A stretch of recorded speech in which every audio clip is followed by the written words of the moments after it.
Yes. Shall we go there?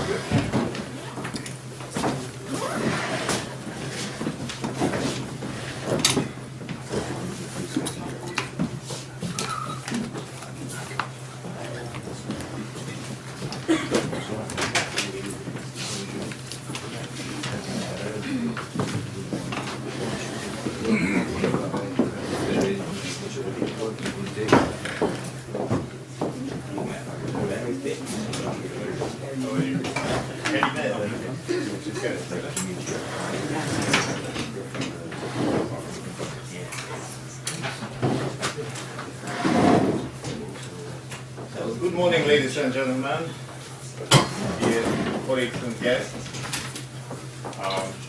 My name is Péter Balázs. I am the director of the Center of EU or European Neighborhood Studies.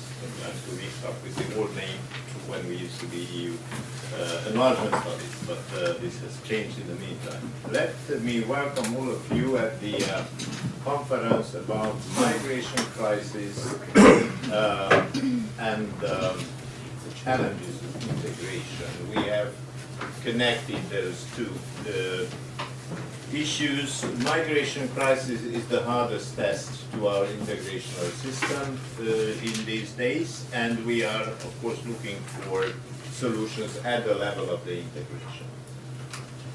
As you will hear right after me from Alexandra, this is a complex Jean Monnet network for the moment with 9 participants. It could be 10, including several countries following the Balkan, starting from Turkey, coming across Greece, Macedonia, Serbia, Hungary, going on to Germany, even a UK university is part of the program. It would be good to have somebody from Croatia. I think we have agreed about that more or less yesterday. That means that we have got entry points of the migration, the phenomenon transit countries and target countries, which is a very good combination in order to overview the whole thing. We have to take this regional view because as a general rule, problems should be handled at the level where they occur, not lower and not higher. And this is a rather vast geographical area from the beginnings until the final problems. But let me add another issue which seems to be at least as important as the geographical aspect, and this is the time factor. We have an ambitious plan for the next more or less 3 years. What would happen in those 3 years? First of all, we had yesterday or early this morning good news and bad news. Good news means that there is a new Austrian president and the Green candidate won the race. This is the good news. The bad news is threatening instability in Italy after the failure of the referendum proposed by the government. And Mr. Renzi announced in advance that would he fail, he would step back, which means near elections. Everybody knows that in very near future, in the 2 biggest member states of the EU, elections are ahead, the French presidential elections and the German legislative elections. But this is not the end of the story. In the Netherlands, elections are coming. And if we open the list of next elections just during our program up to 2019, we see that Austria will have legislative elections by 2018, Bulgaria, Hungary, Italy, Latvia, Luxembourg, Malta, Slovenia, Sweden, And in the latest year of 2019, which is going to be a European election year as well,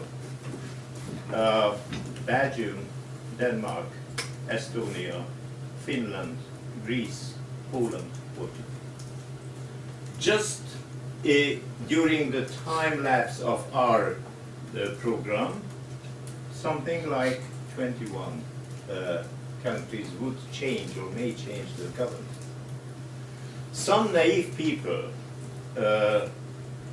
refer to Brussels in quotation marks when they speak about the EU, or they do it on purpose, saying that Brussels is something stable, united, and faceless. No, Brussels is the representation of the member states. First of all, at various levels, individual political levels at the European Parliament and at the government levels, who are the most important decision makers. So if we consider that during our work, 21 governments would change around the big table of the European Council, we see this quick motion picture, which is Brussels. This is Brussels. So let's consider it, and let's not forget, last but not least, that by 2019 there would be elections of the European Parliament, and a new commission will take office. So when we address our messages and the suggestions, we have to keep in mind that changing political picture, actors are moving all the time, but this is Brussels, this is the nature of our system, we have to consider it, and we have to follow all the changes in the meantime of our topic, because this will change as well, and we have to react to those changes. Let me wish you very good work, and let me ask Alexandra to give all the necessary details further on.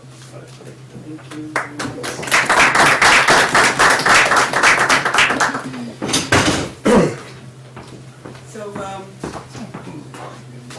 hello everyone, and thank you for joining us in this opening event of the MIGRATE Jean Monnet Network.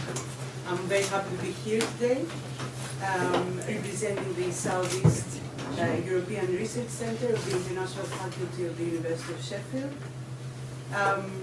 who also is the project coordinator. And I would really like to thank our host, the Central European University, for having us here in Budapest. MIGRATE is a network funded by the Jean Monnet Networks Action, bringing together, as Professor Balázs already said, 9 partners from 8 different countries, all related to the Balkan corridor. Our partners are Bilkent University from Turkey, Navarino Network from Greece, the University of Saints Cyril and Methodius from Macedonia, the University of Belgrade from Serbia, Central European University from Hungary, Graz from Austria, the Konrad Adenauer Stiftung from Berlin, and the University of Sheffield in the UK. Now, what is MIGRATE? MIGRATE is intended to be a forum for dialogue and debate on issues related to the migrant crisis in the region. And that is all inside the framework of further EU integration. As Professor Balázs quite rightly pointed out, we need to target the problem at the level that it is occurring at this time, and we feel that we can academically establish the links to this multi-level governance of the migrant crisis. So the migrant crisis, in essence, is treated as an example of an event that can actually trigger a variety of different crises related to society, politics, and economics in the region. A region which is closely connected to the EU in different degrees. So questions that come out, or we hope that we can actually be able to answer at some point, are what have been the positive or negative policies on the nexus between the EU and state level related to managing the migrant crisis, and what can we actually learn for future use from the successes and failures in relation to further EU integration in the region. So in essence, do we need more or less Europe? So throughout the life course of the MIGRATE network, which will span in 3 years, from 2016 until 2019, we will produce both academic and policy-related outcomes, including an edited volume and a policy paper. So I do hope that you will follow our activities and follow us on this very interesting journey that starts today, this opening event. And now, with no further delay, I will pass the floor to my colleagues who will share their expertise with you. So thank you again. Do we have a mic, or maybe no need? No, there's no mic. Thank you very much for everyone for attending this panel, which I am myself guest to. I'm not part of the project, but I have the honor to discuss with participants from countries. The first 4 countries in this project: Turkey, Greece, Macedonia, and Serbia. I would like to say first that unfortunately we are with a male-only panel. This is something we are aware of, but it's because of the nature, well, good that we had you, of course, because of the nature of each country. Like, it happened that our guests were the male ones in this part. It's also probably, although I'm an outsider again, but maybe it's significant that I come from the country that's right before Turkey that Dimitris is discussing, Syria, where at the moment Aleppo, which is considered the biggest stronghold of opposition, has half collapsed in the past 4 days.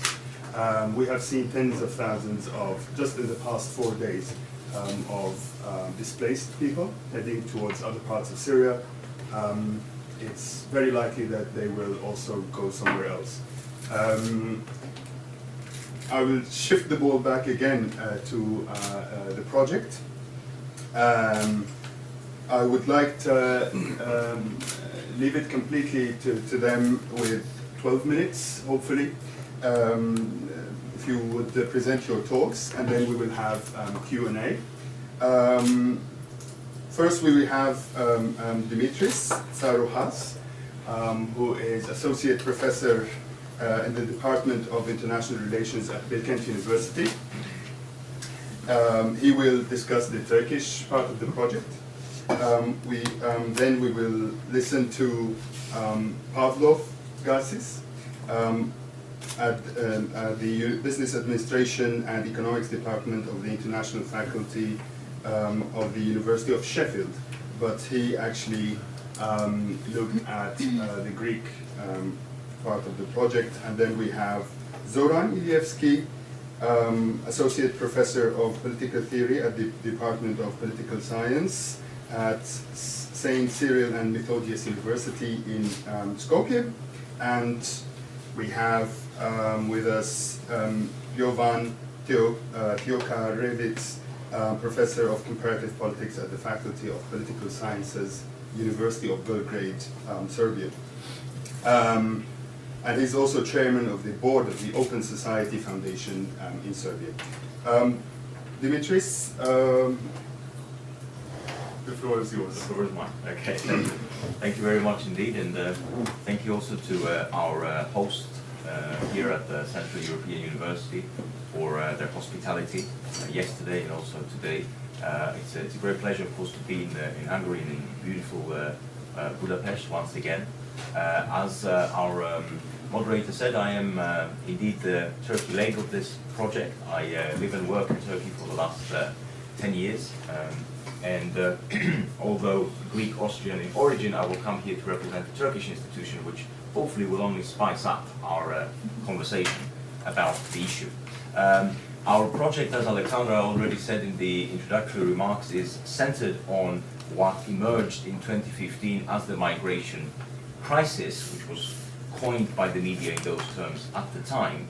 I think it is important to obviously mention that here what we have is both migrants and, of course, very many refugees fleeing war, not least in Syria, over the last 5 years. And of course, in addition, our project is not solely looking at the question of migrants and refugees, but at the same time is considering the implications for EU integration, not least the politics of enlargement, and also how the European Union handles this very important and in some respects existential problem.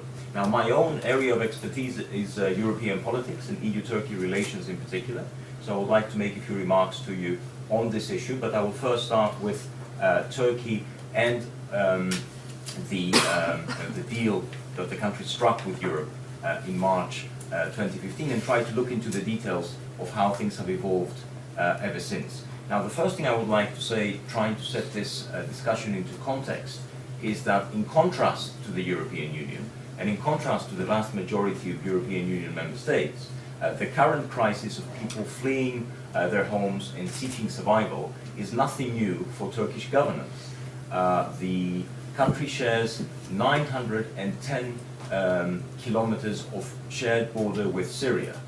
Turkey and the Turkish people, not least due to shared linguistic and cultural roots, have very many things in common with Syria, particularly on the northern part, and traditionally during the peaceful times, a come and go between the major cities in the south of Turkey, particularly cities such as Gaziantep, and cities in Syria such as Aleppo, was very frequent.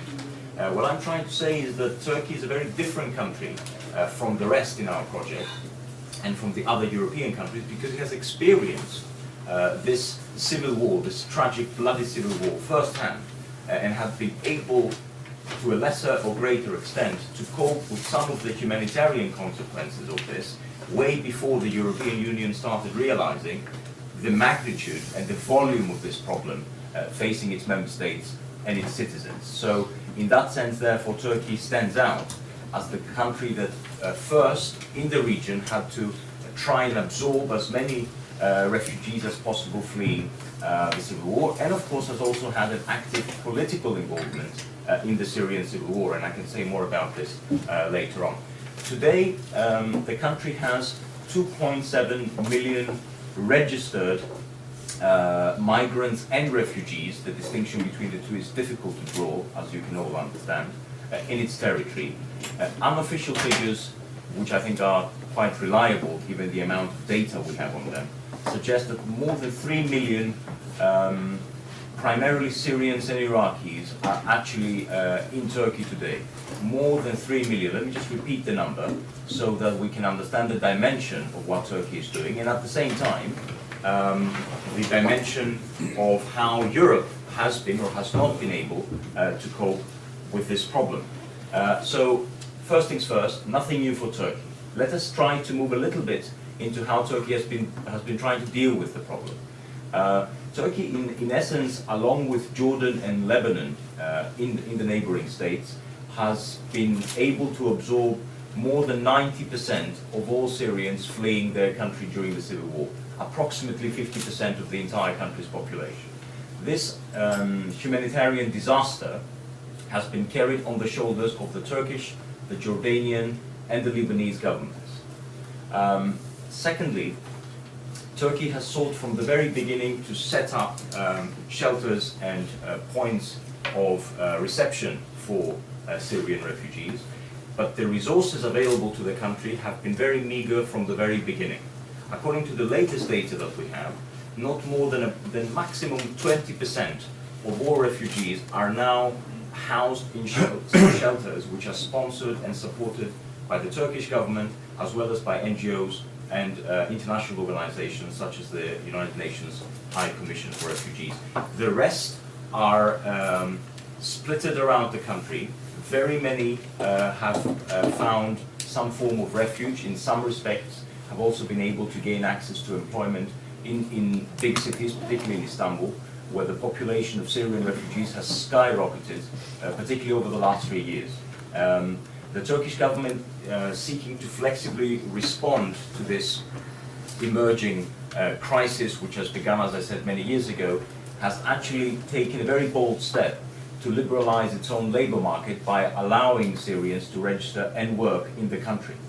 This is something, by the way, that Turkish governments have not done in previous waves of important crises of this magnitude.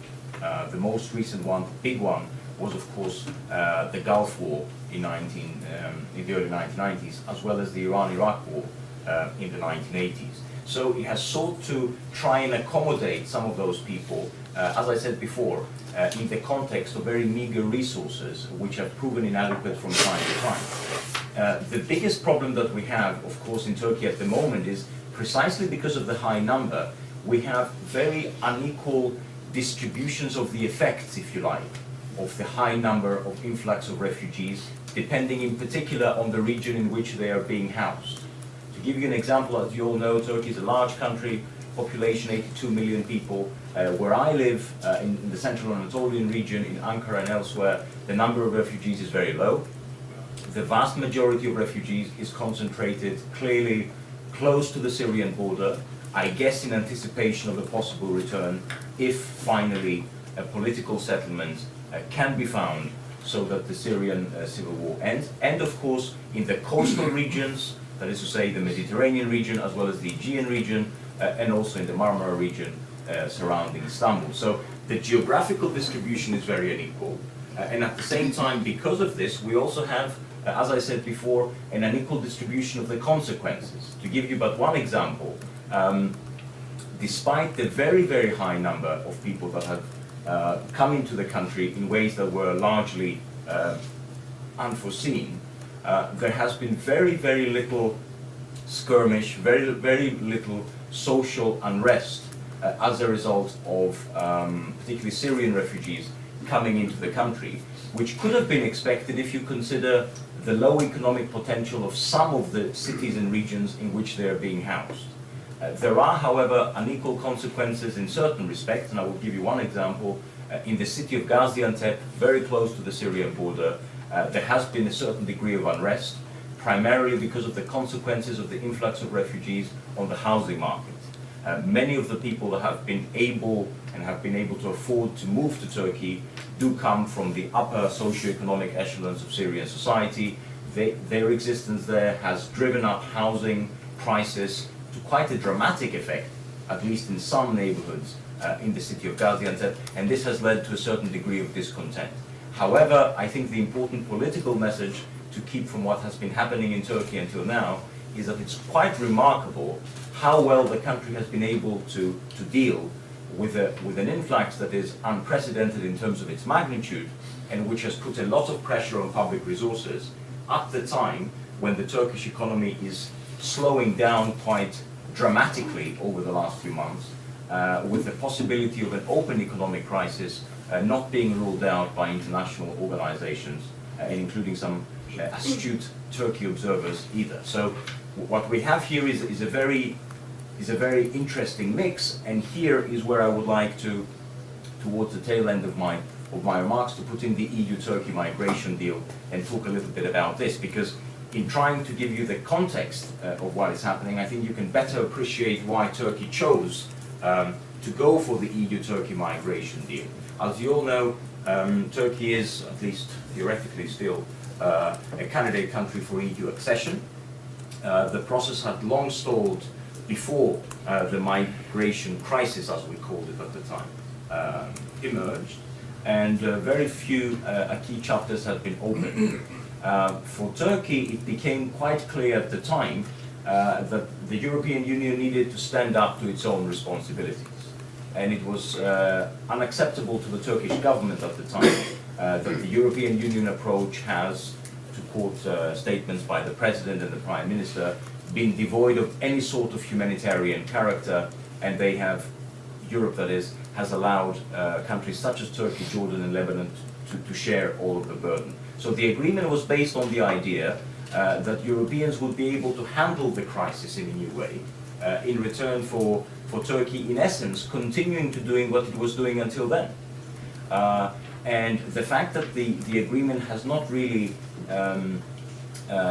collapsed in any way, has actually worked quite effectively up to a certain point, with a large number of people trafficking being stopped in the Aegean Sea, is due to European Union-Turkey coordination. And so I think if we want to go a little bit beyond the media headlines, one of the things we ought to say is that this agreement, for all of the problems that it has actually worked to this day.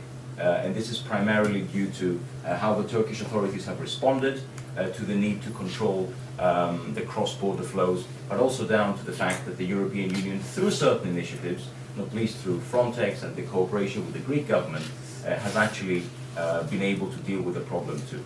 There are, however, outstanding issues in the EU-Turkey migration deal, which will not go away. One of them has to do with funding. One of the biggest problems for Turkey is not only the fact that the promised 6 billion euros have not been delivered. For anyone familiar with how EU bureaucracy works, that's little surprise. Not least because only 500 million euros or so was committed money from the European Commission budget, and the rest was, in essence, member state donations. And the moment you hear member state donations, you know that they are very unlikely to go through in any timely fashion. But more important than that is, and I think that's the crux of the matter when it comes to the EU-Turkey relations today, that the EU-Turkey migration deal was not part of, if you like, an intergovernmental deal between Turkey as a separate country, if you like, and the European Union as an organization, but became embedded, and in my humble opinion that was a mistake, it became embedded in the EU-Turkey accession negotiations. And that was problematic because Turkey over the last 2 years has been facing very, very important challenges in terms of political stability. The July coup attempt against the Turkish government showed quite clearly that the possibility of instability was very high in Turkey, and the government's own record in terms of fundamental rights and freedoms, as you all know, has come under very heavy and often very justified criticism. So on the part of the European Union, dealing with Turkey on this question in the context of EU accession negotiations is very likely to backfire if at the end of the day serious political disagreements between major EU states, primarily Germany and also partially France, continue to exist with the Turkish government. And so the fact that this is not a separate deal that shows how a so-called positive agenda, which the Commission started with Turkey in 2012, can be developed, and instead became part of the EU accession negotiations, I think was problematic. Now, in terms of whether the deal will be able to continue to exist, which of course for some countries, not least Greece, is of fundamental importance, my own humble assumption at this point in time is that for all of the rhetoric which is emanating both from Ankara and from major European capitals, Turkey is very unlikely to stop its cooperation with the European Union. Turkey recently has made a series of statements and declarations to the effect that cooperation with the European Union is continues to be rather of strategic importance to the country. And since the EU-Turkey migration deal is part of this picture, I think it would be very unlikely for Turkey to unilaterally stop its cooperation with European authorities. What Turkey wants to see is certain political moves in return for what it is doing right now. For instance, a clearer stance on the part of certain European governments with regard to how they deal with different forms of terrorism within country, or which are sponsoring events outside the country. But other than that, I don't think that for all of the rhetoric that is now being followed, there is going to be a dramatic deterioration in relations between the two sides. And the rationale here is quite simple. For Turkey, Europe is very significant. politically less so, but economically very important today in comparison to about 10 years or so ago. As I said at the beginning, there is the possibility of an unfolding economic crisis in Turkey, and if there is one rule that we still think is actually valid, as you know, the rules of the political game have been completely upset throughout the world in this post-truth year of 2016. But if we assume that there is still one rule that is actually valid, and I think it is valid for Turkey, it is that political crisis and instability and change of governments and so on is always triggered by an economic crisis. And the governing party, the Justice and Development Party, has come to power in 2002 on the premise of cleaning the state, of making sure that the country will grow steadily and prosperity will be shared more equally among the Turkish population. And its possible inability to deliver on that particular aspect may prove to be its political ending. So in that sense, avoiding an economic crisis for Turkey today is quite existentialist, not least because political stability has not yet returned in the country, and it is unlikely to return in the short to medium term. So in that sense, Europe remains very significant. But of course, this is not to say that we're going to see any sort of rosy picture re-emerging. Bilateral relations between Turkey and key European states remain very bad today. This is not true for neighboring countries like Greece, with which the partnership on the migration deal seems to be working quite effectively. But there are other issues elsewhere which contribute to a certain degree of instability. So just to try and conclude my thoughts for you, and I would be very happy to take any sort of questions you have at the end. Turkey is a slightly different country in the sense that it has grown experienced with the problem over the last 5 years. It's nothing new in comparison to EU member states. It is trying to deal with it on the basis of rather limited resources and with a legal framework, particularly when it comes to refugee reception, that has always been very problematic. It has tried to shift that framework to make it more accommodating, but only to a limited extent.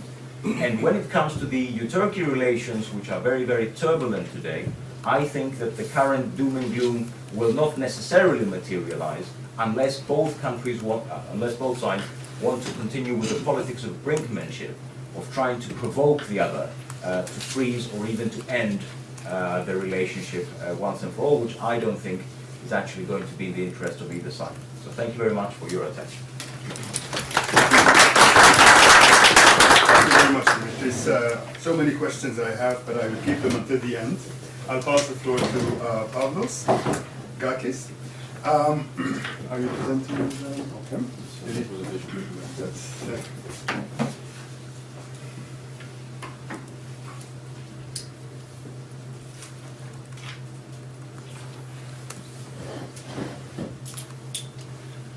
Okay, good morning.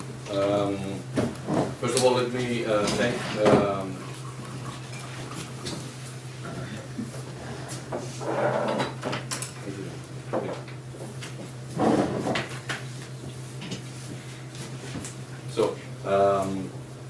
thank our hosts here. Let me thank the Central European University, Professor Balázs and Dr. Salai for your beautiful hospitality. We're very happy to be here, and we're very happy to be launching our 3-year project for the Jean Monnet networks from Budapest. And I'm here basically to discuss a little bit about the economic dynamics of the recent migrant crisis that we've been experiencing in the last few years. And I'm going to be providing, as taking the floor from Professor Tsarouhas, in terms of, I'm going to be providing the framework of a few of the issues that we are interested in analyzing in terms of the economic effects that migration can have for the different countries, not only of the corridor, but we are using the corridor, the Balkan corridor, as our case study. But as you can understand, these are policies that can be, of course, applied to other contexts and other countries as well. So let me just start with my presentation with some basic information more or less, most of you are probably aware of some of this information. For example, the fact that we have approximately around the world 65.3 million people which are forcibly displaced in all regions around the world. Of these people, 21.3 million are refugees. This is, as Professor Tsarouhas just mentioned, the difficulty that we also are experiencing as we start now this project, which is how we will be able to identify the differences between migrants, refugees, and how we will be able to make this distinction. But I'm pretty sure that we will be able to manage that as we progress with our research. And finally, we have 10 million of stateless people. Then, since we started talking about the corridor, I'm going to be showing you in a while a few infographics. So, of these 21.3 million refugees that we just mentioned, more than 50% are under the age of 18. So as you can understand, these people, as they transfer across national borders, and with respect to the different countries they are staying, either these are transit countries and these people cannot move on to their destination, or they reach their final destination, you can understand that being under the age of 18, they significantly change the texture of the population in these different countries. They change the composition of the population in these countries, which has significant effects, either positive and negative as well. 10 million stateless people, which have been denied nationality and access to basic rights like education, healthcare, employment, freedom of movement. All these major issues, which I think it is obvious that when are not provided, all of these vital things for the proper survival of people, then it is easy and it is pretty common that we can be guided towards either economic or political and, of course, sociological crisis. And 34,000 people forcibly displaced every day as a result of conflict or persecution. So, this is an infographic from OECD, which shows the context of new asylum seekers around the world. As you can see, a large part of this has been happening in Europe between May 2015 and April 2016. So it is only obvious what has been happening around us, and I think this picture shows, and the next that will follow, the next couple of slides, show how contemporary our project is at this point of time. As Professor Balázs said, we're expecting to face significant challenges as we progress in our research, since the political sphere and economic sphere is constantly changing on an everyday basis from what we've just seen only yesterday, and how different things were until, let's say, afternoon, and or how things evolved just a bit before midnight. So as you can understand, this is a challenge that I think we are ready to undertake. So these are the countries of origin. As you can see, the main problem that we are faced in a global context is what is happening in the Middle East, unfortunately. And finally, the flows and stocks of migrants, and again, the same picture that you've seen earlier on the fact that Europe is under significant stress in the last few years in terms of reception of migrant flows, and which is in comparison to what has been happening, for example, in Canada or Australia, which have much better and much more structured processes of handling immigration and of handling refugee acceptance. And now we go to the corridor, and now we go to our corridor, the corridor that we're going to be studying, not just ours, of course. We're talking about the corridor that we are studying is the Eastern Corridor, which you can see on the right side of the presentation of the slide. But we have two more corridors. One is through Spain, where you can see also the percentages of people, of the origin, of the ethnicity of people which are using these corridors.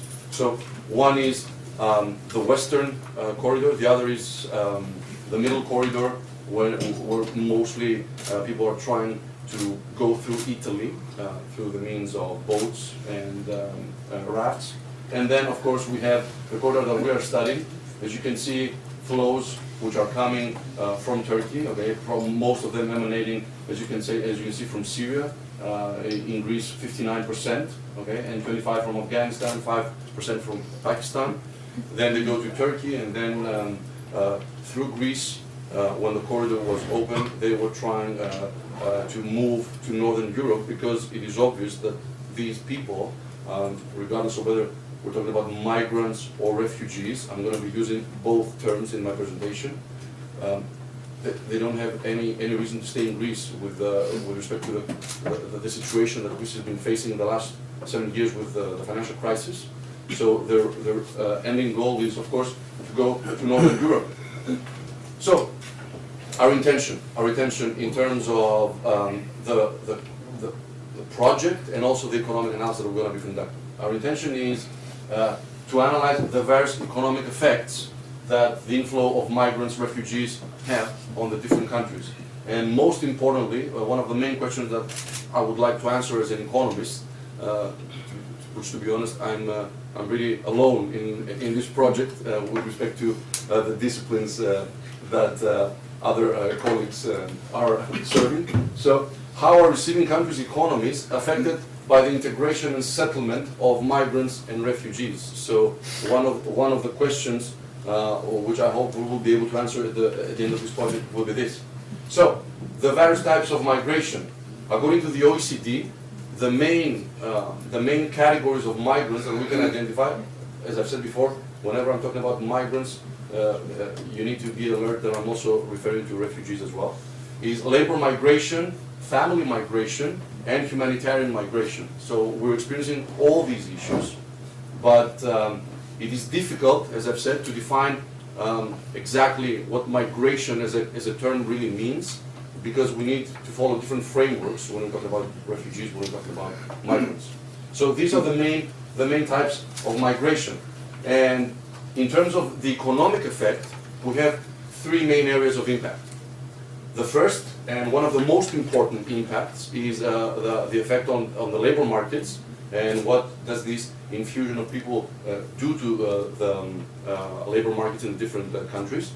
The other is the public purse. So basically, what is the real economic effect in terms of are these people paying their taxes? What is the contribution in the taxation? Are they receiving welfare gains? This is the discussion with respect to the public purse. And of course, finally, economic growth. Economic growth with the usual and unfortunately not the best measure that we have invented since many years ago, with the GDP. And the GDP per capita that is also been used in the last few years. But unfortunately, and I can verify that, the GDP and GDP per capita cannot really be used in order to describe what has really been happening with the effect that these people are having in these countries, and especially the GDP per capita, with respect to the fact that, as I've said in the opening of my presentation, when you have inflows of people which are mostly under the age of 18, it is only obvious that, as I've said, the population texture is significantly changing, so it's not so easy to measure for the GDP per capita to really show us what is really going on and what the real effect of these people's inflows are. So, with respect to the labor market, let's go one by one. With respect to the labor market, there has been 47% increase in the workforce in the USA due to migration, and 70% in Europe in the last 10 years. So these are very big numbers, as you can understand, especially for Europe, not only for the United States. And migrants occupy niches in fast-growing or declining sectors. So either of these two extremes in the different countries or different regions. So young migrants are better educated than soon-to-be retired people, which are already residents of these countries. So these are coming from studies of the OECD, and they contribute significantly to labor market flexibility. You can understand that it is much easier. 70% Sorry? of the increase is attributed to migrants. Yes. No, 70% of the increase, yes, is attributed to migrants. Yeah, it's different from what you are. Yes. Okay. Because otherwise, it's not that the migrants increased 70% the No. workforce. Yes, correct. So they contribute significantly to labor market flexibility, which has to do with the fact, as we've said, that mostly these people are moving to declining sectors or sectors that are of lower skills intensity. Therefore, they are basically starting to work with more flexible contracts if they have contracts in the first place. So the public purse, they contribute more in taxes and social contributions than they receive in benefits, which is also, I think, pretty obvious with respect to the fact that these people are mostly paying probably indirect taxation through the different consumption that they're doing, and then if they're working in the underground economy or in the gray economy, regardless, depending on how you define it, then it is only natural for them not to be able to receive any benefits. Labor migrants, compared to other migrant groups, have the most positive impact on the public purse. That's why I've said in the parentheses, compared to the other of migrant groups, not in general in the society. And employment is the single most important determinant of migrants' net fiscal contribution. Then, in terms of economic growth, it is boosting the working age population. Migrants arrive with skills and contribute to human capital development of the receiving countries. And finally, migrants contribute also to technological progress. Okay? This is from migration policy debates from the OECD studies run by the OECD. So, according to Liebig and Moe, the impact of migration on GDP in statistical terms is close to zero. They have found that it's more or less 0.5% in terms of increases in GDP growth.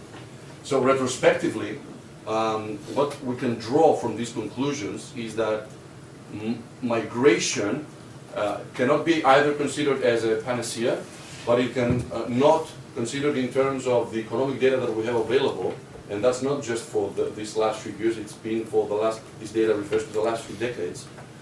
It can either be regarded as a burden for the economies that are hosting migrants in their territories. So, labor migrants had a favorable impact than other groups, but there, but there appears to be a convergence between not just the labor migrants, but also the other types of migration that I've just referred. So they're coming closer with respect to the positive effect that they can exert to the economies that are receiving them. So, what has been the rationale? What has been the rationale of countries, for example, like Germany, for these countries to accept and try to help these people in resettling in their territory? First of all, fewer young people are entering the labor market. This is what the data has been showing us. Baby boomers are retiring, and baby boomers, as we know from studies that have been conducted in the last few decades as well, we know that the fertility rates have been dropping because what we were expecting in economic analysis and in the last few years was that, in the last decades, was that as we progress and as we move on in terms and we grow in terms of economic growth, we were expecting at the same time for people to give birth to more children, but we've been experiencing the exactly opposite relation with respect to how these two are connected, unfortunately. So baby boomers are retiring without countries having the capacity to replace these people with the new generation. And then the most important, in my view, is the third one, which is this happening in many countries of the Western world, but I wanted just to focus on Europe, of course, because this is our main point here. Demographic decline in many European countries.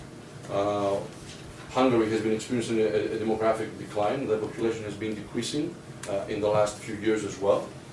So there are countries that are also experiencing something like that. Germany, if you see the statistics 5 years ago, it had a decline of approximately, if I'm not mistaken, 500 to 700,000 people. And now the population has increased significantly. I cannot say that it is only attributed just to the migration inflows that have gone to the country, but of course, as you can understand, this has played a significant role as well. So, the dynamics. And I'm about to close. So the dynamics of the migration. The integration of migrants/refugees in certain sectors of economic activity can play a vital role in covering the needs for specific occupations. We have seen, for example, as I've said before, that many countries would like to take people to have people settled in their territory, people with lower skills, because as these economies are growing and progressing, people and citizens of these economies do not want to do the low-skilled work, or have acquired skills and different abilities, and they've become human capital, as we define it, in order, therefore, not willing to work in these low-skill intensive sectors of the economies. So the recent financial crisis, ongoing in some OECD countries, like the country where I'm coming from, led to diminishing rates of migration. So people leaving the troubled Middle East region that we've seen just earlier, they have no reason to stay in countries of Southeastern Europe and Southern Europe in general. Just some statistics can be helpful here. Unemployment in Greece at the moment is around 24%. It was 25, it was 4.5. In Spain, more or less the same. And especially in the age group between 20 and 45 years old, unemployment is around 55%. So, as you can understand, these people have no intention of staying in countries like Greece, Spain, but they're trying to go to Northern Europe, which is only obvious. So,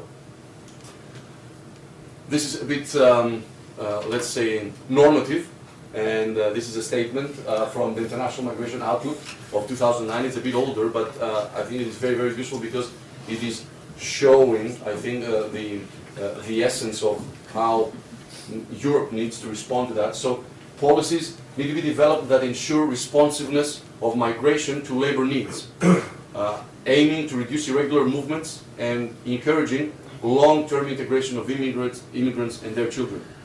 What we've been seeing as the model followed, for example, by Canada, by the United States, by Australia, by New Zealand as well. I'm not saying that these are perfect models. It is very difficult for people to go and settle in these countries, but at the same time, the process is happening, and it's taking into account many, many factors with respect to these people. And the most important factors, of course, is that there is a very, very careful and detailed screening of these people and what they can offer to their new countries, let's say. So I'll close with this. What migration programs therefore need to do, continuing from the previous quote. So to identify labor market needs, then low-skilled migration, in terms of low-skilled migration, to establish formal recruitment channels, issue sufficient numbers of visas and process them quickly and properly, of course. It's not just about issuing the visas, it's about, as I've said, to do a screening process properly. Providing efficient ways to verify residence and immigration status. Okay, nobody, and there's no country, and I don't think there are people in any country that want not to know what is happening around them, of course. Implement effective border control and workplace enforcement procedures. And this final point, I think, is very, very important. How the flows of migration are taking place in the different countries, and most importantly, in my view, workplace enforcement procedures. What is the first step of the integration of these people when they have settled or they're in the process of settling for different reasons. Maybe they weren't able to proceed, maybe they chose to stay in the respective countries. So will these people be able to find one of the most important things that they're after, jobs, and then this will bring them some, let's say, peace and quiet in their new homes. So this is what we are setting out to study. Maybe some of these issues are a bit too ambitious. We'll, if they are, we will try to narrow them down and focus a little bit more on what our research will be giving us as the time progresses. And thank you very much for your attention. Thank you very much, Professor Gkasis. And now we have Zoran.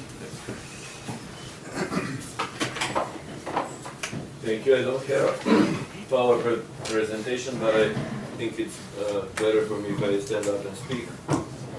I first want to thank the organizers for having us here and the network for including us in this project. I would also like to really, I have been speaking on this topic non-stop for a year and a half, for sure, since we have just published an ebook on this called the Balkan Human Corridor, in which for the first time Macedonian and Greek experts, professors, policy advisors, etc. Put together a series of policy papers, very short ones, and published it as an publication together with a professor from Columbia University, which is available online. You just have to put the name Balkan Human Corridor in Google and it will pop up. So we are really dealing with this issue a lot of the time and giving a lot of attention. But I was inspired by the numbers that Pavlos presented, and I'm very interested in studying demographic trends as the fundamental basis of future migration towards Europe.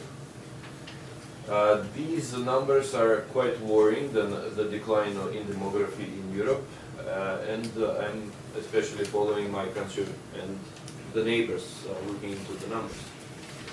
So on the side of the need for people to come in our countries, we would definitely need immigration in our countries in the future, because we're just now facing companies leaving Macedonia because they cannot fill 5,000 jobs.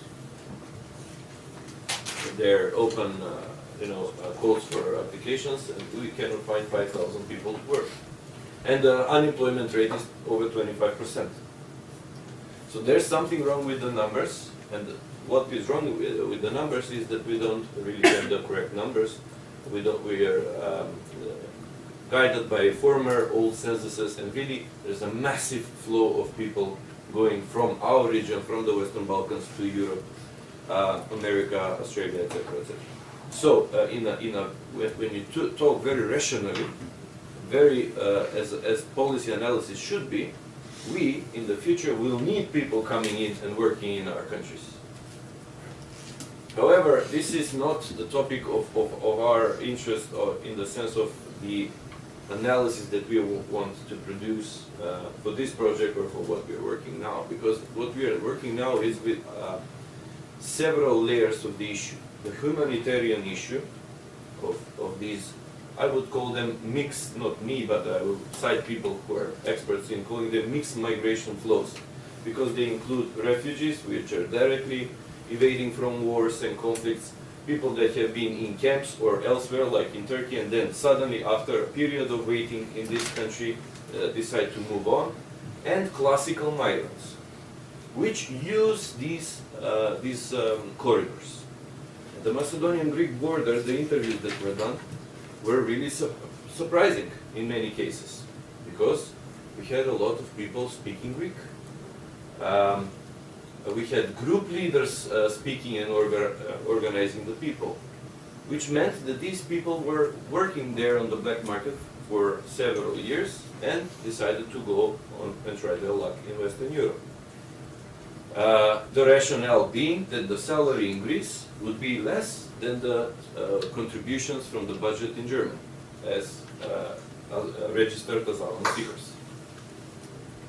So these are mixed migration flows. The next point that people from different sides of the political debate point is the security issue. The security issue has been largely overblown, as the total number of people from this 850,000, this was the end number in Germany, but overall in Europe around 1 million people came in this wave. 40 people have been connected in any way to terrorist attacks. Just 40 people out of this number.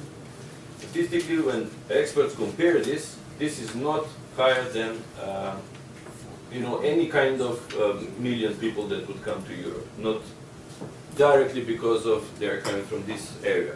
Of course, 2 of the attackers in the Paris attacks were using the Balkan Human Corridor, using fake IDs to enter, and this sparked the debate even more on the side of people who thought that this carries a very strong security threat. But what our main focus of interest is the political consequences on the Indo-Western Balkans and vis-à-vis their relations towards their European integration.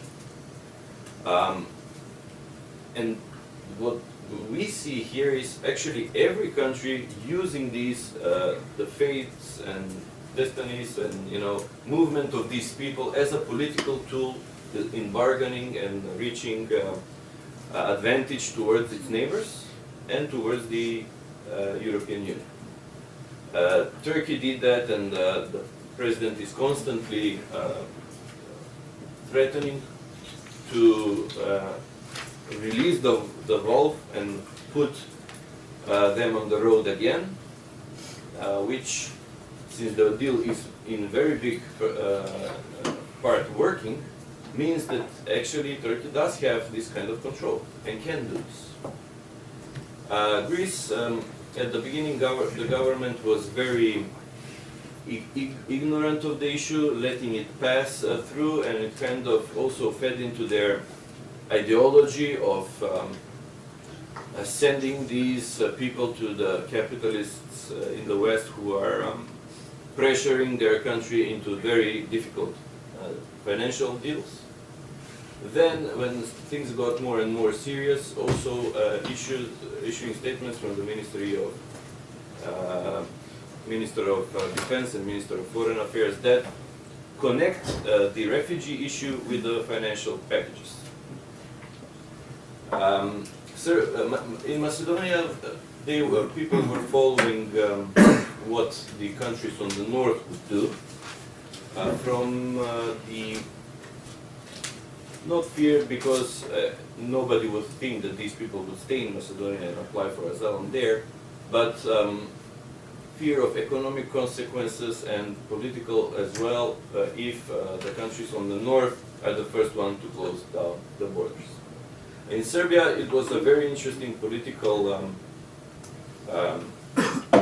move that the Prime Minister did to show Serbia as a real European example of how these people should be treated, even silencing voices that think otherwise, which gave the country, I would say, a very good image in the European forums as how they, at least on the public relations level, but I don't think that even on the substantial level there were any problems. They were receiving, welcoming the refugees, knowing, of course, that they are not staying in Serbia, that they are continuing their road. So in a sense, we, which were on the direct route on the refugees, Macedonia and Serbia predominantly, had the leadership had easy roles in a sense, because they knew that nobody will stay. But they knew that in how they manage the flow of these people would bring them benefits vis-a-vis the EU, or thought they would get some benefits in this. Concerning the EU, we had very interesting situations. First, there were attempts to include these countries into quotas that would make refugees stay for a longer term in these Western Balkan countries. These efforts failed. And as these efforts were failing, the group of Visegrad countries, which was later joined by Austria, put the idea on closing down the route, and together with President Tusk, who gave great support to this, managed to do it, to finish this deal. The changes were occurring between November and March. That was from the first summit with the Balkans until the decision was taken to close the route. And in this period, the Visegrad countries were sending police officers in Macedonia to observe the situation. There were Frontex people on the other side in Greece, and it's very peculiar stories, very interesting stories. 6 Frontex officers sitting on the Greek border, and around 70 police officers from Visegrad group countries plus Austria, and the media German media flooding the area, 12,000 people a day moving, here, and they asked the mayor of a small city on the border, what is going on here? And he says the EU is defending itself against the EU. And it was literally the case, because Macedonia is a non-EU, non-Schengen country, and it has to receive people coming from an EU Schengen country.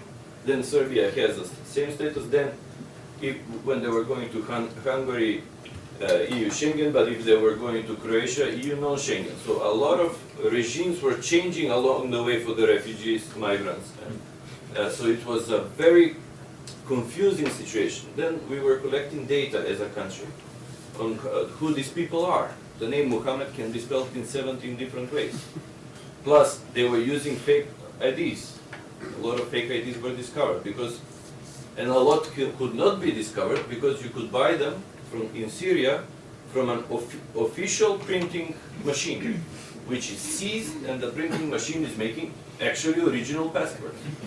Or from a seized printing of diplomas, in which people say, I'm a doctor, I'm an engineer, and I'm from Syria. Because if you are from Syria, your chances are huge for asylum. So the security services had really difficult tasks to know who are these people saying the truth, where are they coming from. Plus, we do not have experts in Arabic language. So then you have the groups of people from Afghanistan, from Pakistan, you have the Iraqis, and you have even a lot of people from Africa that somehow found a way to move to this route. But this is a long story, I can talk into a lot of details. The point is that once we started collecting the data, and we couldn't get a donation from the EU because it would have taken a year, and we didn't have a year. We took a donation from a member state. Then, once we had the data, we couldn't upload it to Eurodac because Macedonia is not a member of Schengen and is not a member of those, hasn't signed the adequate treaties, etc., etc. So the data went nowhere, it stayed there, and actually countries did not know who was going in. The lack of, I wouldn't say coordination, the EU was trying to do coordination, but the member states were really pulling on their own side. They saw this as a very national issue, as an issue of great national importance, and this was as much as the EU could do. I mean, we have to look reality into the eyes. Then our government and the Serbian government also saw how they reacted, that the money that was promised for dealing with this issue, extra costs, were not delivered.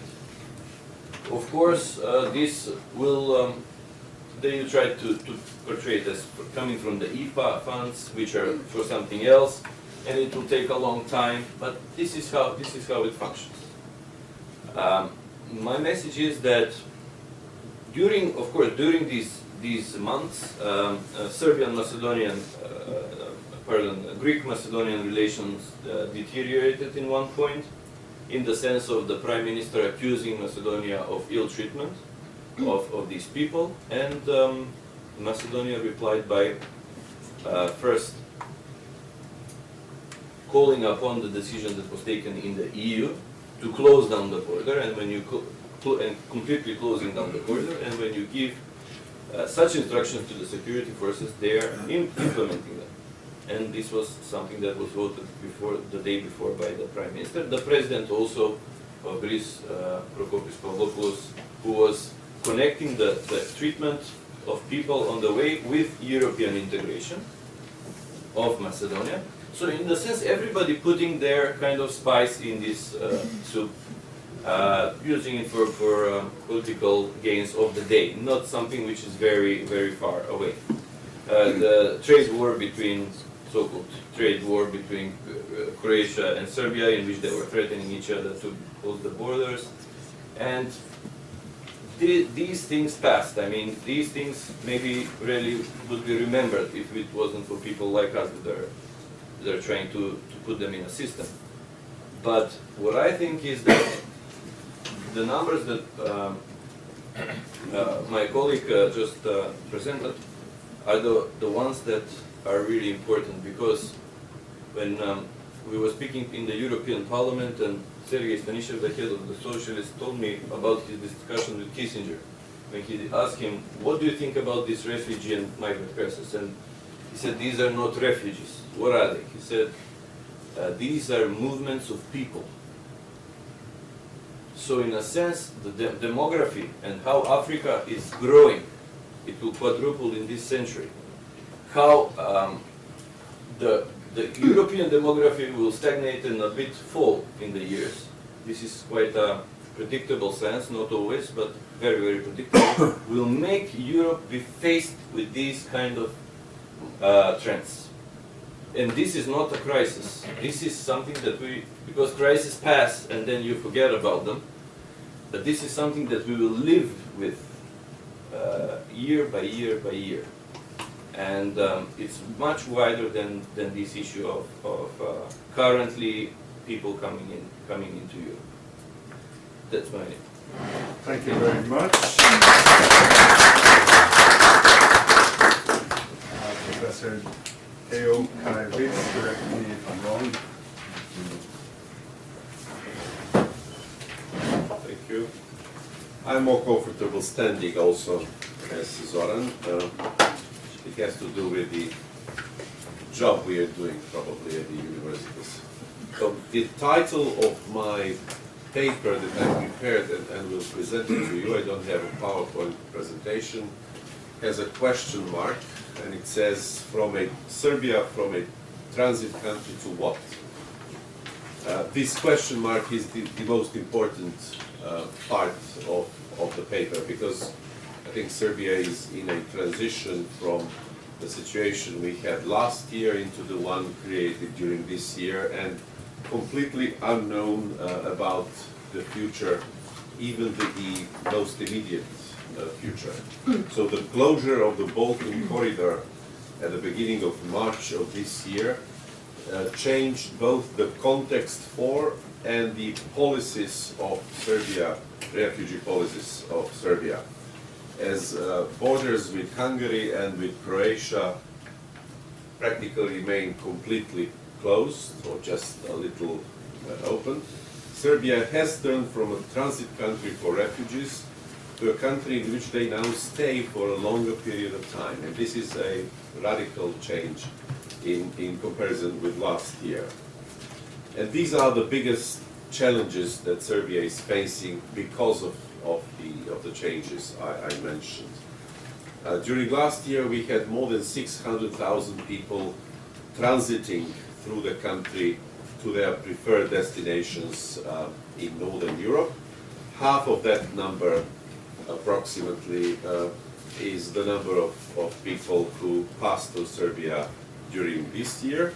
And at present, we have between 6,000 and 7,000 people staying in Serbia for weeks or for months. Curiously enough, we don't know actually how much do they stay in average, or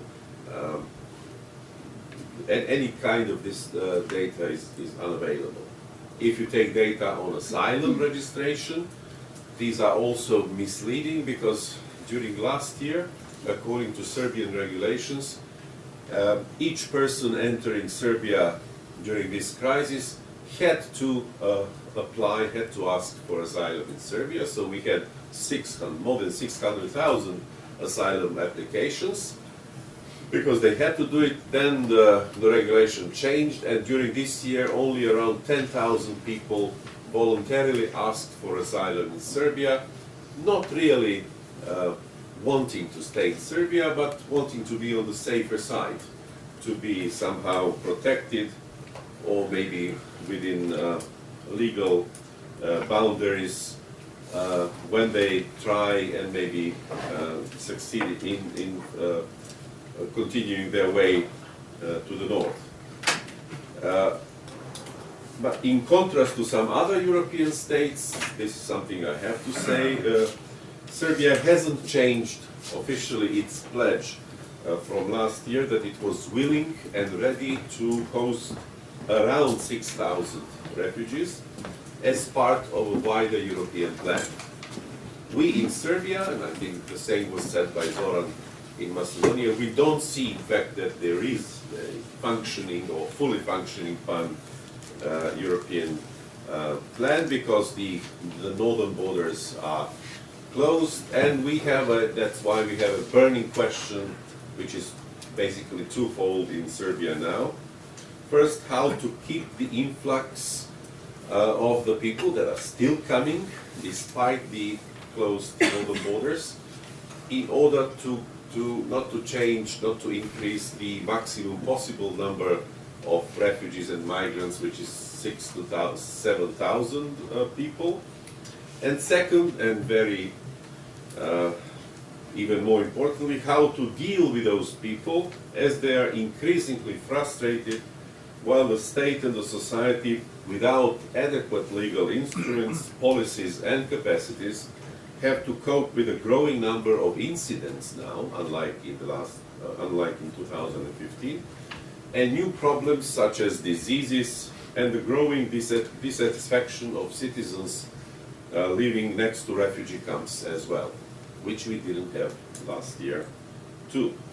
At stake here, and this is a very important part of the story in Serbia, is a high and largely deserved Serbia's reputation from 2015 of a state and society as well, with a very favorable attitude towards migrants and refugees.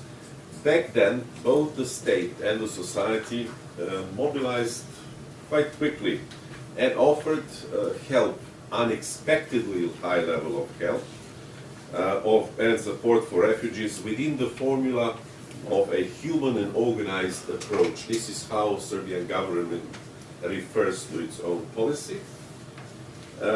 And by welcoming refugees, I have to say this again, I was speaking about the same topic here from the same place 2 months ago.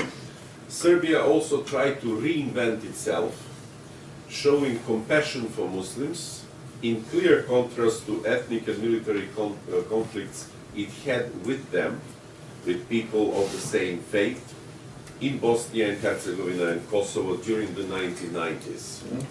This has led to a significant, of course, improvement of a previously extremely bad international image of Serbia, and it has improved its chances in the EU accession negotiations. It is obvious now, by everything we hear from the government, that the government would like to keep this image further. And it should be commended for not changing the affirmative rhetoric, so that has not changed, on refugees from the last year. In contrast to many other states in Europe, Serbia's officials really have not turned hostile towards refugees, although, and this is new and important, anti-refugee rhetoric is on the slow rise in some nationalistically oriented media, and also within political parties with the same orientation. But circumstances have changed greatly in comparison with last year. Last year, Serbia had to deal merely with a humane, more or less, treatment of refugees during transport from its southern to its northern and western borders. New challenges, so closed borders and a prolonged stay of refugees demand new solutions, and it seems that Serbia doesn't have them. It's not prepared for them. As Prime Minister Vučić said in a very sincere definition of the situation in Serbia, he said this a month and a half ago in Vienna, refugees do not know what to do with us, and we do not know what to do with them. This is the best description, I would say, about the current situation in Serbia. But let us now see in more detail what has been done first, how to keep the number of refugees at this maximum of 6,000 to 7,000 people in Serbia. A new thing was done, a policy. In July of this year, Serbian joint police-military forces were installed at the borders with Bulgaria and Macedonia to prevent the so-called illegal or irregular migrants. And while the media and the government, of course, are congratulating their successes in preventing thousands of refugees to enter the country and in catching over 2,000 human smugglers from Serbia mostly. This kind of a pushback policy is of course very, very controversial to say the least, if not outrightly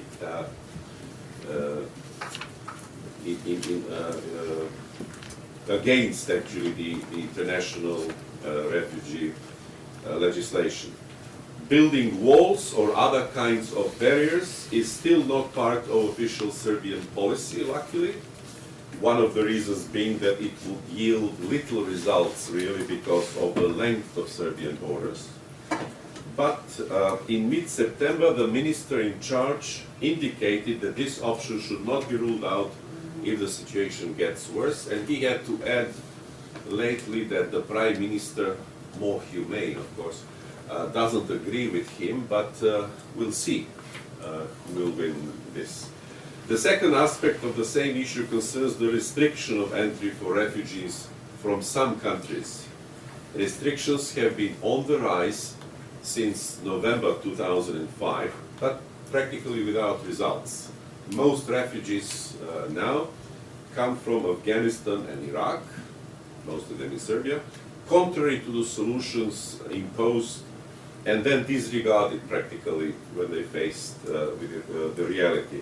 The situation on the Hungarian border, and this is something I would say interesting maybe for the audience here, remains the biggest challenge for Serbia's refugee policy, as Serbia's northern neighbor allows only a very, very small number of refugees to enter, then rejects the right to asylum to many of them and sends them back to Serbia, that Hungary considers a safe third country. Even if some refugees manage to enter in an illegal way to Hungary from Serbia or from other countries, Hungarian police now, according to new regulations, as people here know better than me, they have the right to return them to Serbia, let's say, all of them found within 8 kilometers of the border zone, which the Hungarian police does. This led to the creation of the so-called transit camps on the border, and led to conflicts of refugees with the Hungarian police, protests of refugees in Serbia, including marches on the roads towards the border, hunger strikes, etc. But it has to be noted, however, that within Serbia, in the past and in this year, until now, there has not been a single conflict between the refugees and the police in these or other similar cases. Serbian and Hungarian governments have increased their cooperation on this and other issues, and the same is true for the relationship with Bulgaria. But I can't really see that many strategic solutions and results have been found. If we now turn to the official policy towards refugees in Serbia, except for the still existing official goodwill and general attitude, many specific aspects are not functioning properly in new, much worse circumstances. Legal framework is one of the biggest problems, particularly its parts on the right to asylum. This is old and completely inadequate, and it is even those parts which are not bad, it is not fully implemented. The way in which refugees have been registered in Serbia has been changed, and that has been also a problem. Serbia is also not issuing documents that would allow refugees to stay for a longer period of time, as Greece does, for example, allowing them to stay for 6 months. So people without asking asylum from them and stay on their, they would be able to stay on their own, out of collective centers.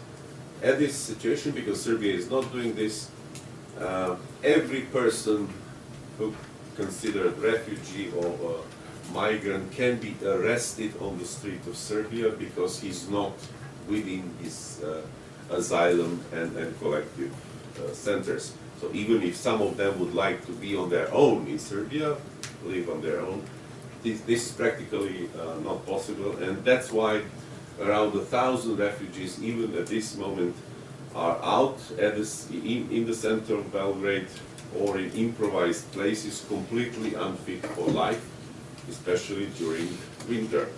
On top of all that, Serbia is not at all prepared for real integration of those refugees who will be bound to stay, willingly or not, in Serbia for a long time.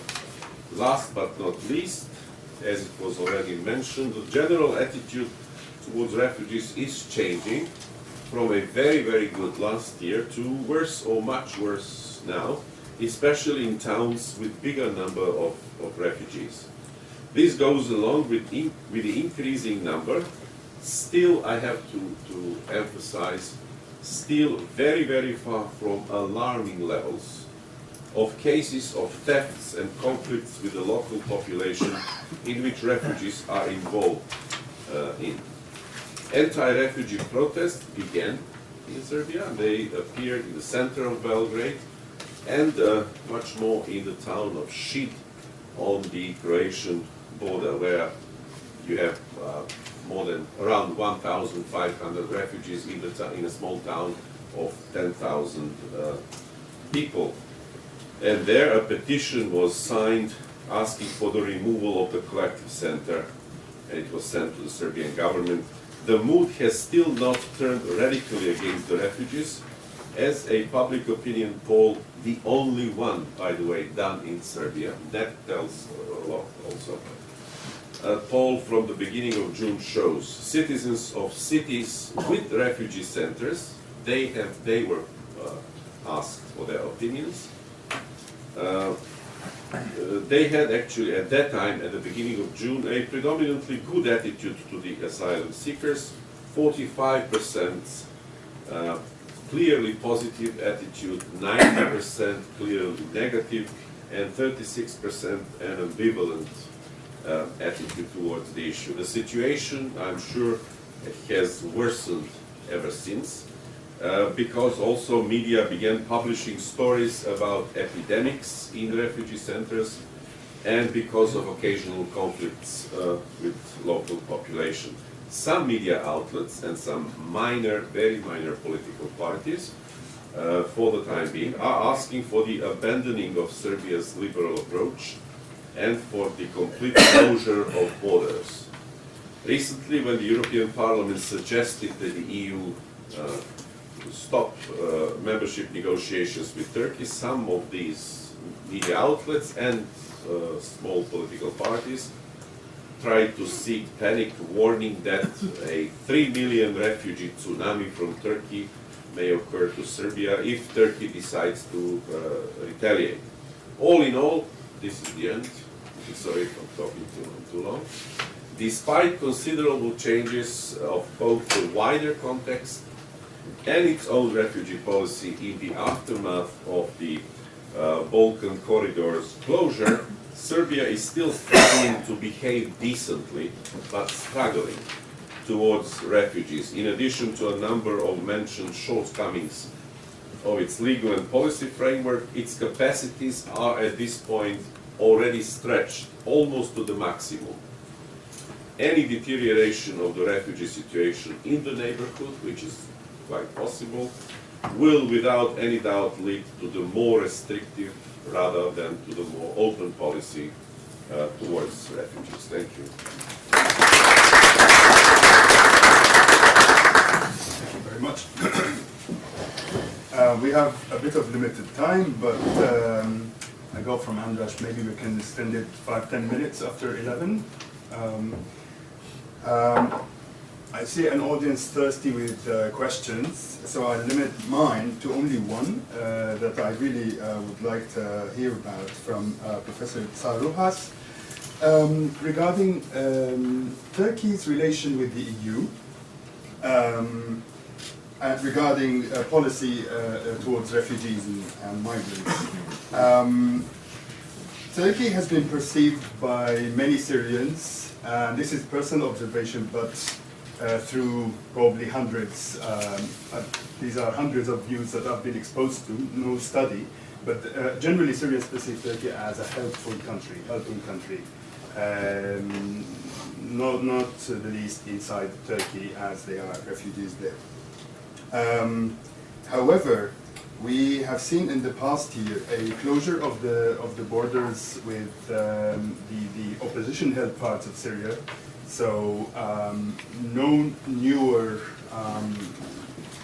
displaced people could become refugees in Turkey anymore. Actually, the term itself is are they refugees? Turkey has a unique relationship with this term. They call them guests sometimes, or they apply other terms. However, no Syrians could leave anyway. And Syrians all around the world who have sort of stable status as residents in other countries have been barred visas to Turkey. So a year ago, Syrians could go without a visa. If you have a valid passport, you don't need a visa. Now, you're not even given a visa, even if you're going to visit. The last thing is, there have been incidents like Turkey, for example, blocking departure for some resettled or to be resettled refugees who were going to go to the US, and they said, well, these are highly educated people, the US is stealing, other countries are stealing the educated and leaving us with the less educated. My question is, to what extent do you see this as, on the whole, if you look at the bigger picture, Turkey's game with the international community as fair game or dangerous game, especially towards the refugees themselves?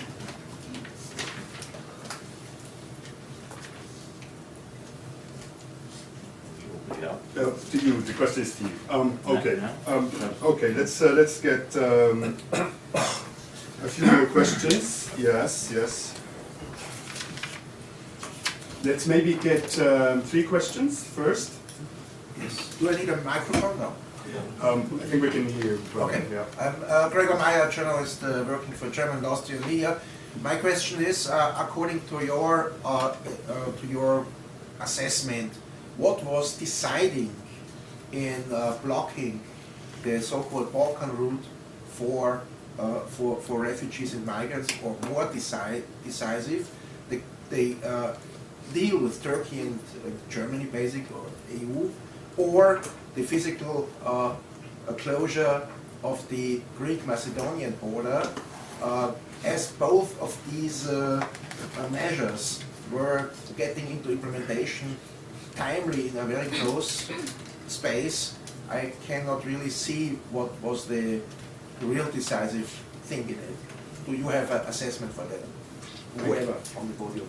Thank you. And thank you very much, Zoran Ilievski Center for European Neighborhood Studies. I deal with Visegrad countries, so that very much directs my question to. I would like to ask particularly the Macedonian and the Greek colleagues, how was the Visegrad countries positioned to the protest, to the refugee crisis in general seen in your countries? And in particular, how is the Visegrad countries' contribution, that they call it, of border guards sent to the Macedonian border viewed by the Macedonian government? I've been over the first half of the year reviewing all Visegrad communication that was published since the start of the refugee crisis in 2015. And whereas the Visegrad countries were very frequently calling for more support for the Western Balkans, more support for the countries on the Western Balkan route, they seem to sort of forget that Greece is on the Balkan route, and they were very much only talking about the countries which are not yet EU members. So did you get a similar impression, and what was generally the perception of the response? Thank you. I have one question to Mr. Tsarouhas. The EU-Turkey deal, in principle, has a number of components. One of it is money. The second one is the exchange of refugees that are brought back for the people that can travel to the EU. But there is a third component, which is completely disappearing at the moment. That was a promise of the EU that it would take 200 to 300,000 people a year in a controlled manner. And that is actually the question that I have. Do you know anything about the status of that issue? Because it's an important one. Thank you. Okay, we take one last. Okay. I would like to force my colleague Pavlos Gkasis, who spoke about the economic consequences, to take a clear stand on the matter. That is, I believe there is a liberal bias in the sense that liberal non-specialists tend to exaggerate the economic benefits of migration from the hosting countries. As you know, the consequences are either social or economic. From the economic, there are consequences for the sending countries, for the migrants themselves, and then for the hosting countries. They tend to isolate this part of the consequences, the hosting, in order to justify increased migration. However, economic research is much more muted.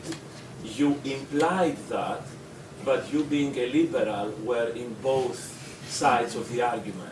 So, how positive is migration for the hosting, economically, for the hosting countries, clearly?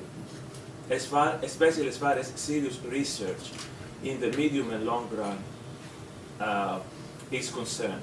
Because I feel that we tend to argue a lot without the data needed to back our arguments up. Okay, thank you. Let's try to get these questions answered first, and we hope we'll get another round. So, Professor Tsarouhas, in 5 minutes, if you could, for both questions. First, my question: what was to what extent do you see it as fair game what Turkey is playing with the EU? So thank you for your question. I think what you need to consider is that, of course, since 2015, Turkey has had a change of government. Turkey has had a change of government, and a new prime minister has been installed, as it were.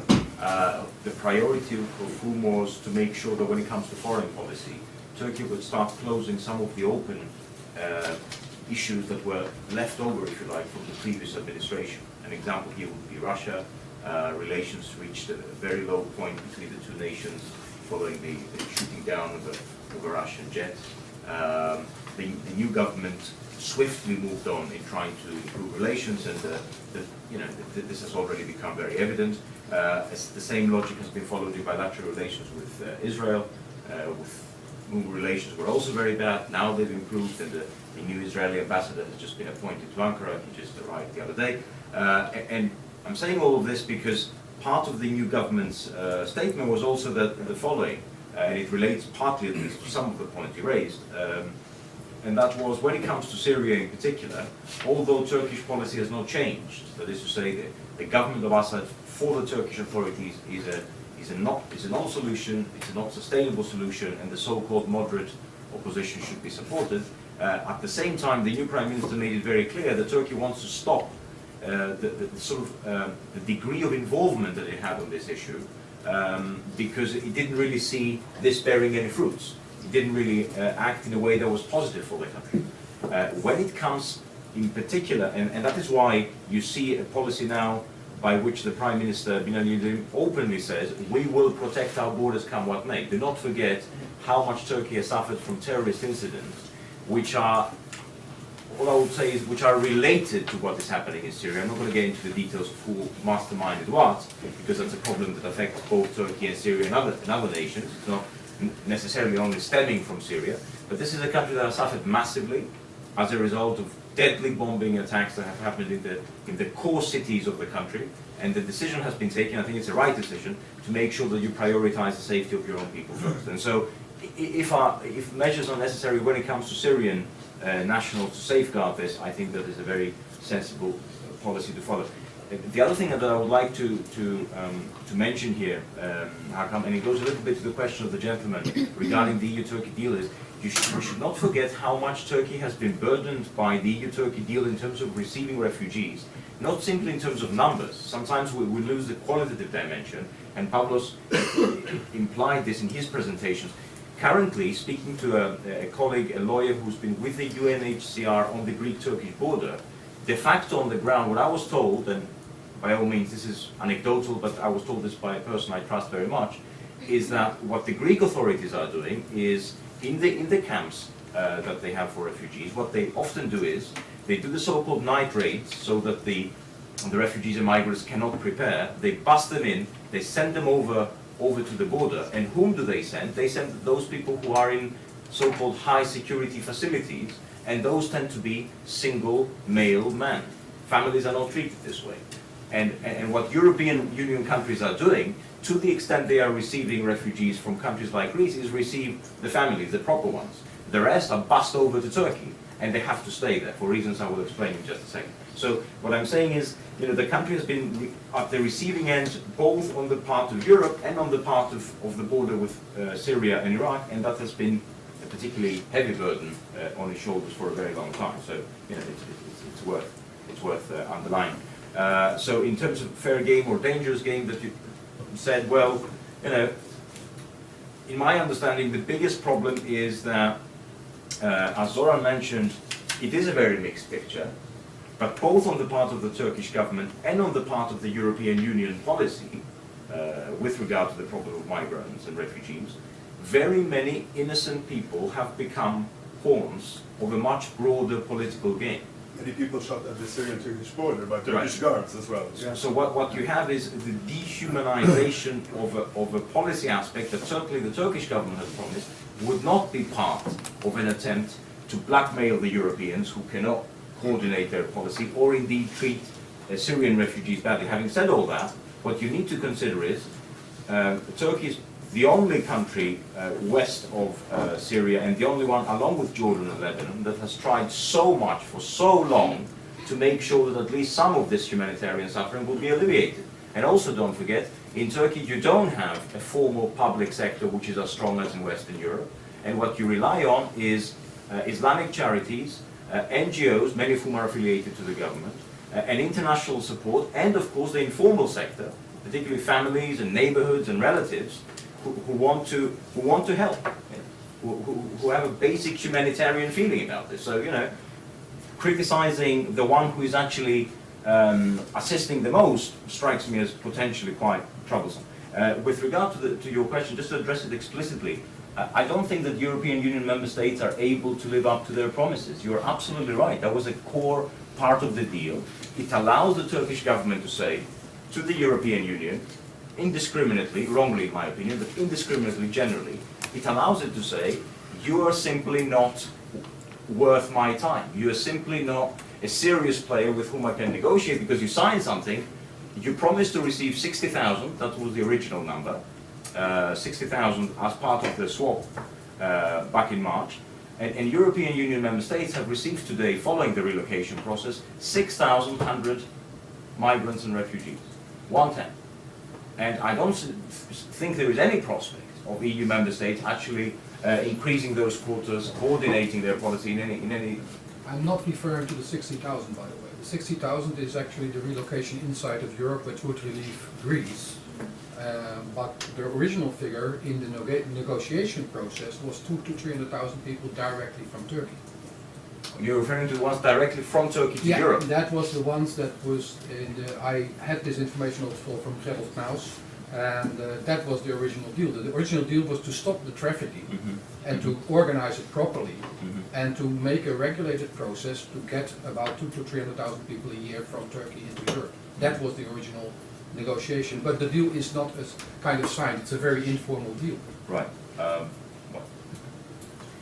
Okay, let's take the next, try to address the next question about Macedonia and Greece and the vision towards the policies of the Visegrad countries regarding the quotas, policing.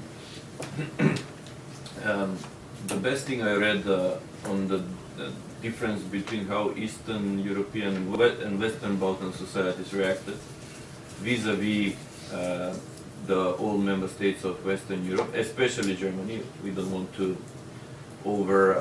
simplify by saying the older versus the new, but it was an analysis by Jovan Teokarevic, who said in the West predominantly societies are divided on this issue, And in Eastern Europe and in Western Balkans, they're united in this issue.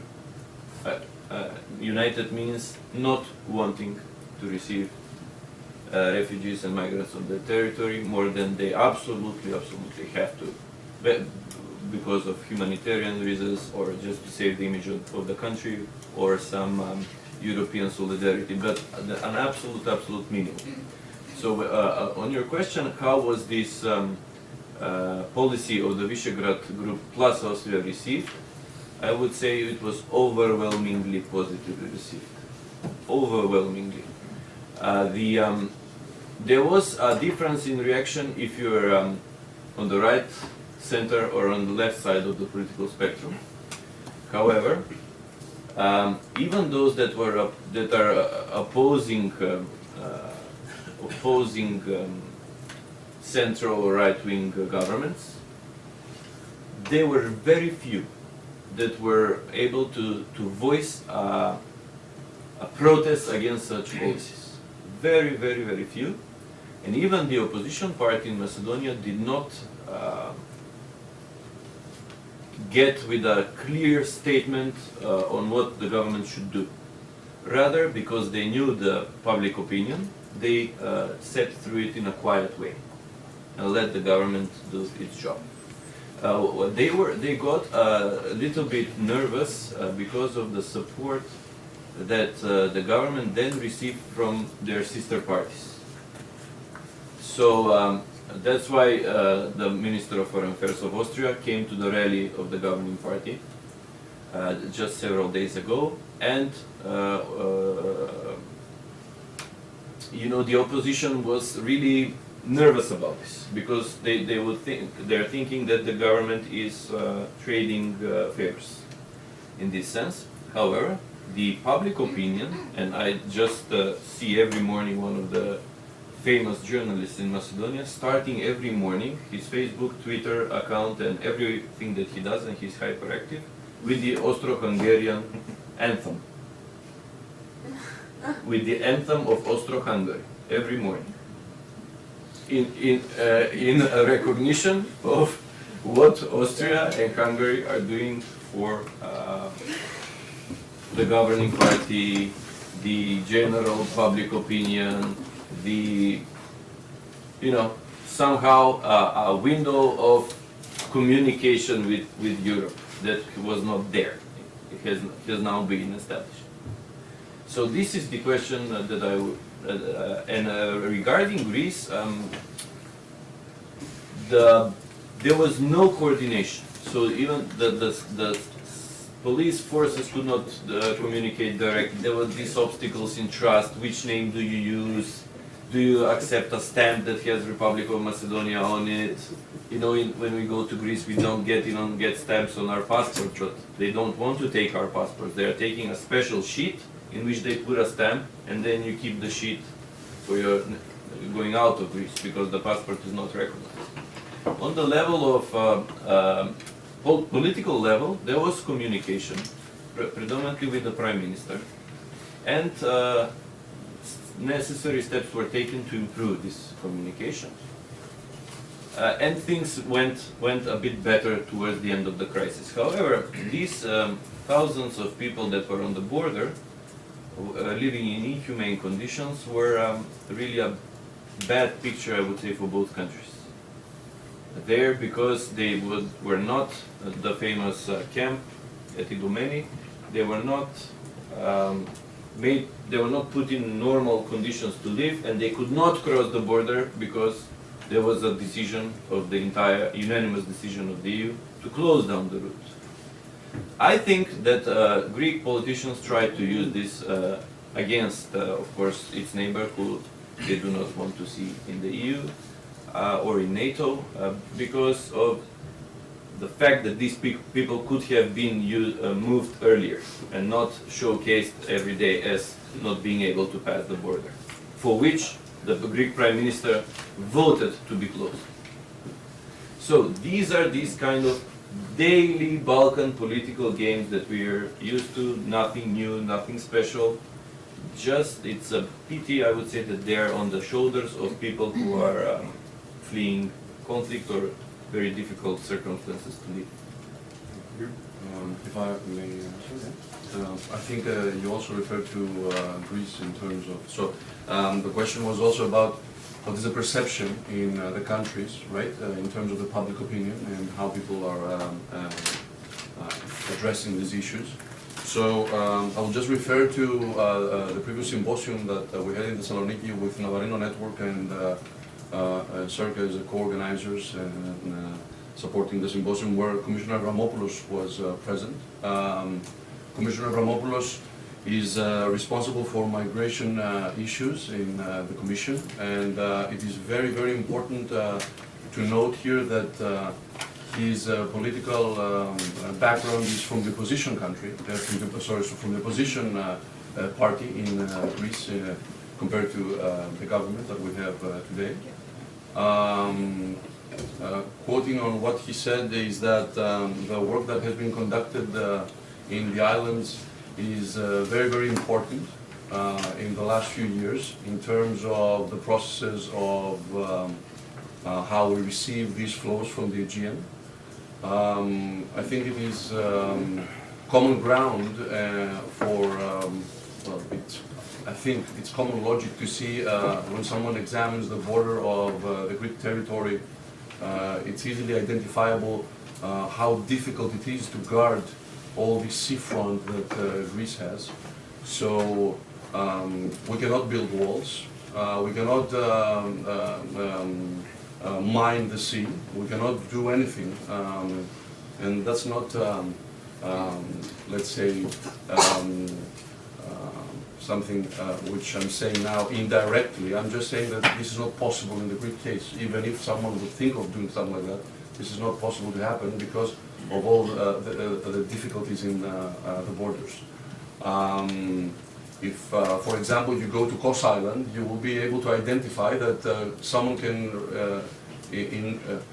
someone determined, as these people are, can just swim on the other side without any raft. I've met people in Thessaloniki, where I'm coming from, in camps, but previously, before the crisis started, 7 years ago, when people were supporting people that wanted, were coming from Pakistan and Afghanistan, and they wanted to go and find their families in Sweden and in other places in Northern Europe. And these people, when you would ask them, they would tell you that if I want to go to Munich, for example, it's 25 days walking. So when you're talking about people that are fleeing their countries, either because they're political refugees or because they're determined to do it for survival, nothing can stop them. And by adding this parameter of the border and the borderline in Greece, you can understand that this is very, very difficult. So to close that, the perception in Greece is that, has been that despite the fact that Greece is a member of the EU, Greece, in my opinion, the perception is that it has been caught somewhere in the middle. There are many examples in instances of Greek foreign policy in the last few decades, where despite the fact that the Greek borders are EU borders, EU didn't have the slightest, let's say, involvement in issues regarding conflicts or potential conflicts with Turkey or with other states. Let me just remind you the incident in EMEA 2 decades ago, like 20 years ago, when, of course, the reaction was very, very slow, and of course the reaction came from the United States in order to dissolve the imminent crisis that was appearing to be appearing. What I want to say with that is that it is easily identifiable some selective, let's say, notion of which are the European borders and which are not, depending on the case. So, for example, in terms of migration, these are the borders, but when, for example, in the past Greece had been facing issues, then the border was a bit flexible in terms of whether it was EU or not. So that's the reason why the perception is that that Greece was caught in the middle.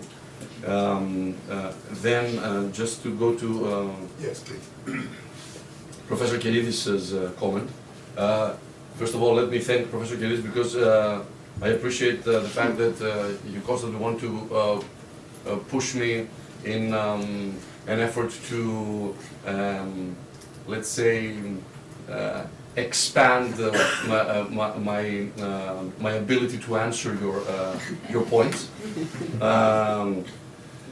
I'm sorry, but I'm going to be a bit disappointing in terms of the answer because in my view, I think it is quite obvious. I don't believe there's a liberal bias, and the number I'm going to be using, I'm not going to be using a lot of numbers. The number I'm going to be using is the fact that Germany, which is the state in the EU that is following neoliberal policies and is basically the country that is formulating more or less the agenda previously along with France under Nicolas Sarkozy, and now more or less defining the agenda, let's say, by itself. Germany, which is neoliberal in terms of the economic policy that it follows, has received more than 1 million people. Therefore, some of the normative statements I've made in my presentation I think are, let's say, universal. I don't think they are painted with liberal or neoliberal stances. They are just realistic approaches on, as colleague Ilievski said, Zoran, that, and you already know that in terms of international relations, on the fact that population has been increasing in the north, in this what we were calling some years ago north and south divide, okay, in terms of the differences between the northern and the southern hemisphere. Therefore, this is not something that we're experiencing today. It is something that is here to stay, and if we don't formulate the necessary policies, which I do not think are either liberal or neoliberal, but realistic in terms of the fact that flows of people will be constantly moving around us, either we want it or not, then we will be facing what we are experiencing very often in the EU, which is muddling through situations that we're facing instead of finding solutions as problems are rising. I hope I've covered you. We might have an opportunity for a 2-minute answer for a question. Okay. Okay. I have a question for Jovan, actually. You mentioned that there have been no incidents in Serbia lately, and you also mentioned that the government is actively censoring anti-immigration voices. So using undemocratic means. What would these means be? Not many of them, in fact. It's one traditional policy is controlling the media sphere, which is one of the most important bases for the incumbent government to rule practically alone without any disturbances, if I can say so, or criticism coming from the opposition. In this case, this part of the opposition that has different views and would like to make the government close the borders completely, they do not have capacities practically to spread their own views. They don't own or control any important media outlet. Their views can be seen mostly or solely on some websites, pretty obscure, not visited too much. And what they say, they then, because the media the media scene is not adequate for them, then they try to push this in the parliament. This parliament, in contrast to the previous one, until spring of this year has some opposition MPs, much more than the previous one. And it includes, for the first time after several years, actually radical nationalists as well. And they are the ones who are pushing this, but in a, how to say, within the whole, within the debates in the parliament, this actually is limited to just certain parts of that, especially when it comes to the questions to the Prime Minister and to the government. Interestingly enough, some of the parties actually are members of the coalition led by Serbian Progressive Party and the Prime Minister. They've been constantly, we are talking about very small party indeed, but they've been in constant contrast to the predominant view held by Prime Minister Vučić that Serbia should, regardless practically of the context, preserve a positive view on refugees. And I think Serbia is really at this time, on this day, during these months, the coming months, it is having a test how to proceed with this kind of policy, and we'll see. I don't expect actually things to be better, but possibly worse. But on the other hand, one cannot see how to say, the alternative ways to deal with the situation. The army and the police are there on the borders with Bulgaria and with Macedonia. Other borders with Bosnia, etc., are not that important, but they might become actually part of the new corridors.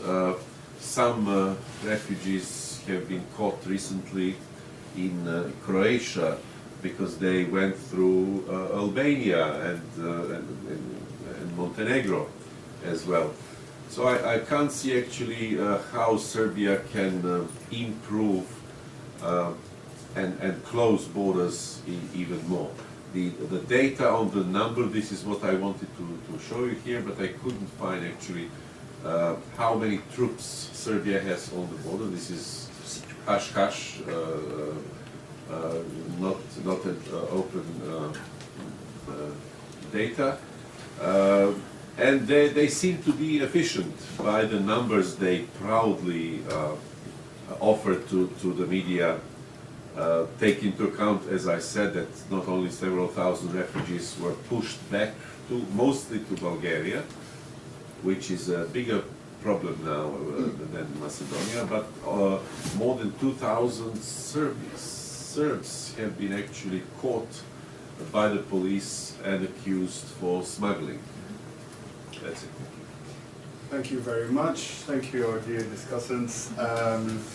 The original plan was to have a break of 10 minutes. We can keep it to 10 minutes. So let's be back by 11:22 for the coffee break. Thank you.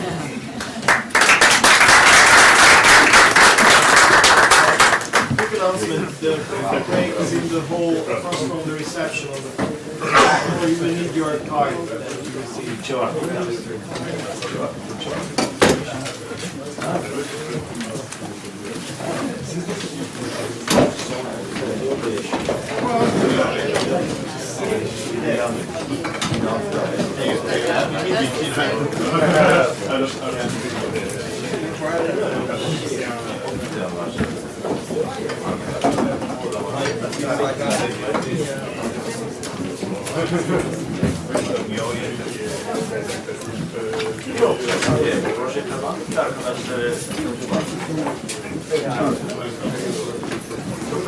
Ben de çok